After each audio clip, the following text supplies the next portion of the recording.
Good morning, everybody, and welcome to the Escape Hatch to Wellness. And our Pillars of Wellness continue with my special guest today, which is Dr. Jen Bittner, who is a functional medicine certified health coach. And she's located in the Chicago area and also bills herself as a naturopathic medical consultant. So welcome, Jen, to the Escape Hatch, and thank you for your time in advance. Great to be here. Thank you very much for having me. I am not a naturopathic physician. I have to be careful saying that in this unlicensed state of Illinois. I do have a doctorate in naturopathic medicine, so that's why when I work with clients, not patients, they're my clients, and we do naturopathic medical consulting along with that health coaching piece these days. Well, that's a really great way for us to start, because when it comes time for naturopathic medicine, as you mentioned, it's not licensed in the state of Illinois. So Right. when it comes time for naturopathic medicine, how many states can you be licensed in, and how many states are not licensed in that field? Sure. So there is some kind of licensure or even registration, they call it in some states like Kansas, for 22 states, Washington, D.C., Puerto Rico, and the Virgin Islands. Okay. So in 28 states of this country, this evidence-based, safe and effective medicine, holistic medicine, is not an option for people, for citizens of those states. Well, that's a really good thing then also for us to really accentuate, is that wherever you are, whatever state you are in or whatever country, is whenever you are talking to someone in regards to your health and wellness and your healing, make sure you do your due diligence to make sure that, these people who are advertising specific services, they really are certified, licensed to actually practice in that state. Because for example, I know in Florida, where I'm based, is that I as a health coach I cannot assign food plans. That has to come through someone's doctor, because to do that here, you have to be a nutritionist or a dietitian. So as a health coach, I can help somebody follow their health plan or their diet plan as assigned by a nutritionist, a dietitian, or the physician, but I can't overstep that boundary. So it's really important for anyone who's watching this to really pay attention to what is legal in their state. And also, there is a distinct difference, and this is what licensure would actually protect people from. There are people that spent $6,000 or $7,000 back when I was going to school. It could have been the same time even. They went through a course like from Concord or Trinity, something online, spent that kind of money, and they can now call themselves naturopathic doctors. They can put the same initials after their name as mine. To protect people a little bit, I know it's very scary. My degree, it's not just what it costs, but it's what it's worth and what I learned. It costs the same as any 4-year medical degree. Only, unfortunately, I can't practice in all 50 states, which has been very discouraging. And that's a lot of the reason for the health coaching certification as well, so I can use that education. But the initials after my name could be the same as the one that never, went for a year-long course, never got in front of a patient, never went to cadaver lab, didn't have any physiologies of all the systems, didn't actually see patients in a clinical setting, put hands on, do any of that. So there's an accreditation group, the Council of Naturopathic Medical Education, CNME. The college I graduated from, the university, was and is CNME accredited in Illinois, in Lombard, Illinois, but it's the only one in an unlicensed state. So the others are, the oldest is national in Portland, Oregon. There's Bastyr, a lot of people have heard of in Seattle, SCNM in Arizona, and 2 in Canada. There used to be one in Connecticut, but they closed the naturopathic part down.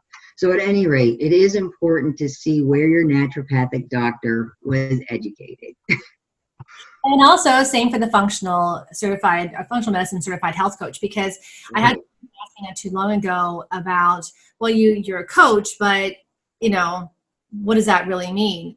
And I had the pleasure of explaining that even when I became a life coach back in 2008, my course was a 6-month long course. And there are programs, and I'm not trying to diss anybody out there, but there are programs you can go to a 3-day check-in Friday, check-out Sunday, and leave with a piece of paper that said, I'm now a coach. And that doesn't, so if you're going to deal with someone's life and helping them heal mentally, emotionally, psychologically, as helping them physically heal from the inside out, wouldn't you want to go to somebody who kind of knows what they're doing, at least was trained by people extensively? And I know with functional medicine, we spent an entire year together being trained by doctors, nutritionists, dietitians. I mean, the list goes on and on. So double check the credentials. Important. Yeah, and it is tricky. So also, if you like what you hear when I tell you about naturopathic medicine, there's groups in many states, Florida included. There's advocacy groups and lobbyists, and it's in various, the bills are in various stages of being closer to being approved. When that comes up on a ballot and you like what you hear and you want safe, effective, evidence-based medicine that's holistic, that looks at root cause of disease, that may be more accessible to you, and you see that come up, vote for licensure, because that will automatically separate us. You'll be able to, because you can only, so I am licensable in the right state because I passed my board exams, and that's what we all have to do, take basic science board exams and clinical science, 2 sets of clinical science exams. So that would be something to keep in mind. Awesome. Well, let's go back to the naturopathic training that you've been through, and what exactly is a naturopathic healer. I'll use that word instead of saying physician or doctor. But when it comes time for naturopathic versus homeopathic versus integrative versus functional medicine versus aromatherapy, I mean, the list goes on and on. Sure. Can you find the difference between naturopathic medicine versus the others? I can. So naturopathic medicine, so as I said, naturopathic doctors that graduate from a CNME accredited school go through the first 2 years are very, very similar. They're basic sciences to any medical doctor, any MD, DO. It's the same 2 years. I spent 1.5 years in a cadaver lab, learning all the ologies, lab diagnosis, clinical diagnosis, all those things. And then we do, after 2 years, we take basic science board exams. It's very similar to what any doctor would take. And then as we go further in our clinical experience, we branch off from even our, so I went to a school that also educates chiropractors. And they take some of the basic nutrition classes, which is more than an MD even takes, and some botanical medicine. They may get one course in homeopathy, possibly. Homeopathy is modality that we use. It is a system of medicine, but there's very few that practice just as homeopathic physicians anymore, although I know a very, very, very talented one. A few, actually. But at any rate, we branch off into much more nutrition, first of all. So the nutritional biochemistry part is really intriguing to me, and there's a lot of that in combination with, or in agreement with functional medicine. Functional medicine does a lot with, we're in common, I think, functional medicine, naturopathic medicine, integrative medicine. We're trying to get to the root cause of, in naturopathic medicine and functional medicine, what we call disease, as in imbalance. As in dis-ease. Dis-ease or imbalance. So as a whole, integrative medicine, naturopathic medicine, functional medicine, we're trying to get to the root cause of what's causing that imbalance. Functional medicine often looks at they now are looking a lot at lifestyle choices, which I'll talk about with naturopathic medicine too. We just call it a little bit something, sometimes a little bit different, but it's the same idea. And they like the nutritional biochemistry part of it, like really getting down to that. And I did too. I like a lot of that from my left side scientist brain likes that part.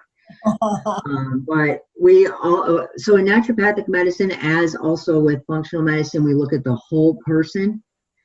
I think where we, and the individual. So whole as in the mental health components, the emotional health, the spiritual health, the physical health being completely intertwined, inseparable, like the whole web of connectivity. Like you cannot pull one strand without pulling the whole thing. Yep. So imbalance is, we have to look at that as how it's affecting the whole picture. And when we're getting to root cause, it's not just about enzymes and nutrients and all of that. It's this whole picture. And it has to be looked at as each person is an individual, because each one is going to express their imbalances in a different way. Absolutely. So one of the things that's kind of unique, I think it's sort of unique, at least in the description of it. It's also the empowering part, I think, of naturopathic medicine, especially in conjunction with someone to guide you through, is that we believe in something, or it is a fundamental principle in naturopathic medicine called the vis medicatrix naturae, or we just call it the vis, V-I-S. Okay. Mm-hmm. Yeah, we just call it the vis for short. It's Greek/Latin, I think, but it means, the definition in our minds, and you'll see different definitions, but it's the body's innate, dynamic ability to heal itself. It's the ability, the desire of the body, an innate dynamic. It doesn't just statically do this. It's dynamically, constantly trying to bring itself into balance. Yes. And when it shoots off a symptom, let's say you've got inflammation in your elbow, right? It's saying something's happening here, right? And something's out of balance. It could be acute, but if it's going on chronically and we're taking ibuprofen and we're suppressing that signal and we're not doing anything to change whatever's causing that pain, it suppresses it further and further inwards. And so it starts, our bodies start trying to do something else to get our attention. And then what if we put a corticosteroid shot in there? Right? Then we've suppressed everything, including our immune system now. So your body's going to keep, and it kind of goes in deeper. So one of the first signs that something is going wrong often that we learn is skin stuff, psoriasis or eczema. Mm-hmm.